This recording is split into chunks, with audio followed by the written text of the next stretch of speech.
He's a bit of a slightly kind of mixed legacy figure in Taiwanese history because there is a narrative that Chiang Ching-kuo was instrumental for Taiwan's democratization because he was essentially in charge during the democratization process.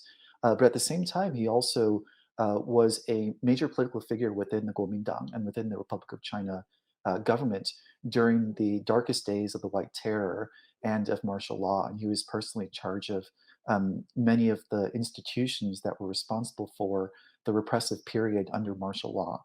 So both of these together means that for some people, he's seen as someone who was important for Taiwan's democratization, but for other people, he's seen as kind of a symbol of Taiwan's authoritarian period and its deep political repression. And so, what is Taiwan doing for transitional justice, and how would this week's debate about the cultural park fit into that?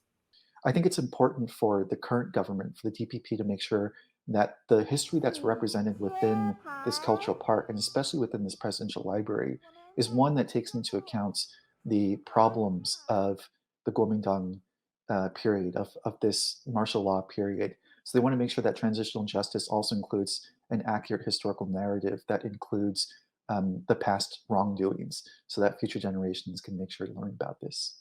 And what do you think the cultural park and the conversations around it say about Taiwanese identity in 2022? So I would say that Taiwanese identity today is one that is meant to be, I like to call it kind of like a big umbrella identity. It's one that's meant to encompass all different sorts of experiences, lived experiences and memories and identifications of people who reside on Taiwan today. It's more of a civic nationalism than it is of one based on um, maybe 40 years ago would have been based more centrally on a Republic of China or Chinese-centric identity.